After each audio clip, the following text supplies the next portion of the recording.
Hello guys. मुझे भी ऐसे ही लगा था, मैं गलत में आ गया हूँ। मैं भी जाने ही वाला था। I'll just set it up.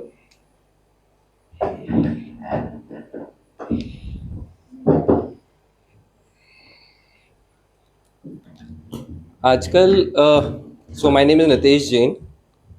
Just give me a minute.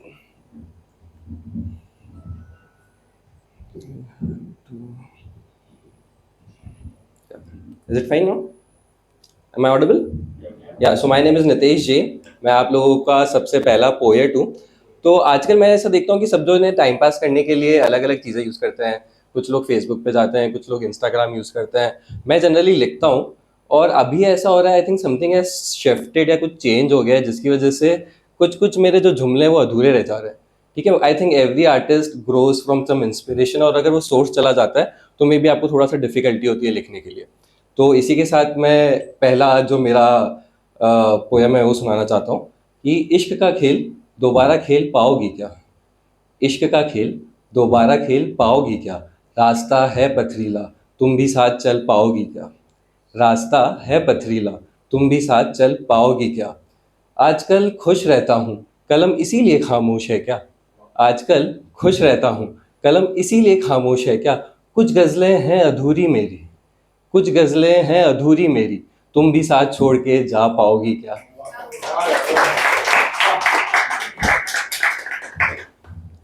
तो मुझे लगता है कि मैं ऐसे लोगों का शायर हूँ। ऐसा लगता है कि मैंने कलम पकड़ी हुई है, पर ऐसे शब्द सब आप लोगों के ही हैं। और अब ये लिखने का इशू तो है, तो अब इसको कैसे सॉल्व किया जाए? तो मुझे लगता है एक डॉक्टर को बुलाना पड़ेगा।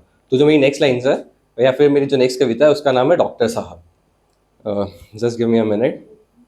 थोड़ी सी लंबी पोयम है, एक बार जोरदार तालियां हो जाए।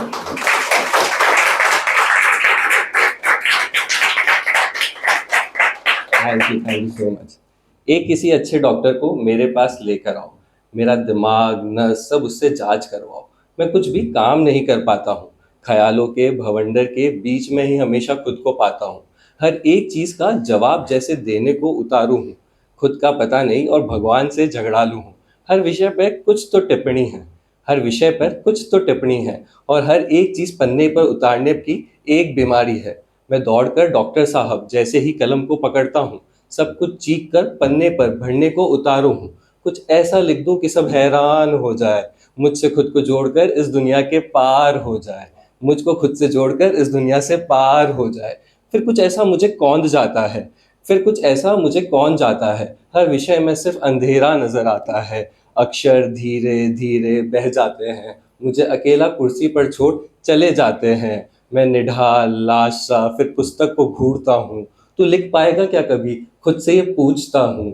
तू लिख पाएगा क्या कभी, खुद से ये पूछता हूँ। मेरा कोई इलाज कोई आवरण, मुझे कोई संजीवनी खिलाओ। मेरा कोई इलाज कोई आवरण, कोई संजीवनी खिलाओ। इन सारे ख्यालों से मुझे आज़ाद करवाओ।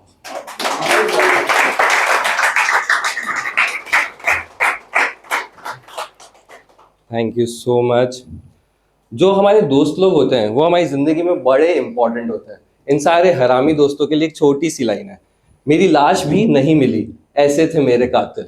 छोटी सी एक लाइन है, मेरी लाश भी नहीं मिली, ऐसे थे मेरे कातिल। मैं कहाँ दफन था पता था सिर्फ मेरे दोस्तों को। जो एक रिलेशनशिप होता है, जो भी दो लोगों के बीच में रिलेशनशिप होता है, मुझे ऐसा लगता है वो सिर्फ दो ही लोगों के बीच में रहना चाहिए। जितने ज़्यादा लोग उसमें ऐड होते जाते हैं, उतने ही ज़्यादा अलग अलग लोगों के ओपिनियंस ऐड होते जाते हैं, and which may create some differences. और अगर आपके पार्टनर के फ्रेंड्स ऐड हो जाए उसमें, तो फिर तो और भी ऐसा लगता है कि everything goes for a toss. So उसी के ऊपर कुछ छोटी सी लाइन्स है। या मुझे पहले प्यार फिर बेइज्जती से मारा गया, मुझे पहले प्यार फिर बेइज्जती से मारा गया। मुझे उसके दिल उसके ख्यालों से भी निकाला गया, मुझे उसके दिल उसके ख्यालों से भी निकाला गया।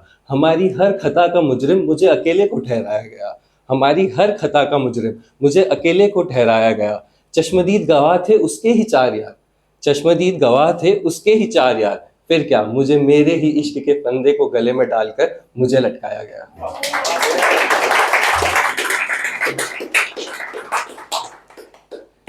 वैसे प्यार एक बहुत ही ऑक्सीमोरॉनिक चीज़ है कि आप जिससे जितना ज़्यादा प्यार करते हो आप उससे उतना ही ज़्यादा झगड़ते जाते हो। आप जितना जिसके लिए इनसिक्योर होते जाते हो आप उसका इतना ही शायद उसके लिए उतना ज़्यादा करीब होते जा रहे हो। तो उसी के ऊपर एक छोटी सी लाइन है कि है इतना गुस्सा कि तेरी शक्ल भी नहीं देखनी मुझको, है इतना गुस्सा कि तेरी शक्ल भी नहीं देखनी मुझको, और फिर एक कसक ये भी है कि हर रोज सुबह प्यार से तू जगाए मुझे।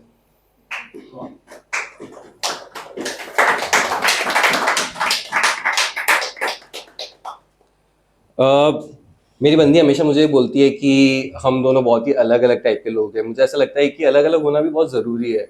हर एक रिलेशनशिप में दो टाइप के लोग होते हैं। When they like come back in yin and yang format, तब जाके आई थिंक एक रिलेशनशिप बहुत ही सक्सेसफुल लाइक रेनबो हो पाता है। तो कैसे एक लड़का और एक लड़की का डिफरेंट कैरेक्टरिस्टिक है एक पोएम में, मैं उसी को बता रहा हूँ। मैं सागर हूँ लहराता हूँ, पहाड़ों से इश्क मनाता हूँ। तू नदी है बस बहती है, हर मोड़ पर मुड़ जाती है। मैं मौसम हूँ बदलता हूँ, आसमान में मौज मनाता हूँ। तू सावन है बस घिरती है, बस तू सावन है बस घिरती है, बागीचों सा खिलती है। मैं सूरज हूँ दहकता हूँ, हर बात पर झुलसता हूँ। तू बादल है ओस की, गीली मिट्टी की खुशबू सी। मैं कमरा हूँ बंद रहता हूँ, तू रोशनी छन के आती है। मैं इज्जत हूँ गिर जाता हूँ, तू इच्छा है बस बढ़ती है। मैं कालिक हूँ पुत जाता हूँ, तू गंगा है धो देती है।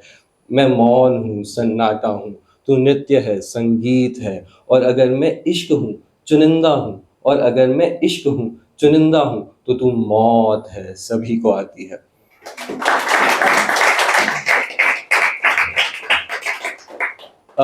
तो मैं अपने जितने भी शोज होते हैं उसको एक ही तरह से एंड करता हूँ। जब भी आप लोगों को लगेगा कि ये सारी शायरियाँ वगैरह कैसे आती है, तो उसके ऊपर एक छोटी सी लाइन है। तुम जब भी पूछोगे कहाँ से आती है ये लिखावटें सारी, तुम जब भी पूछोगे कहाँ से आती है ये लिखावटें सारी, मैं हंस के बस बात पलट दूंगा। Thank you guys. If you like the act then आप मुझे इंस्टाग्राम पे फॉलो कर सकते हैं। मेरे पेज का नाम है word noodle. So if you like it please follow it. Thank you.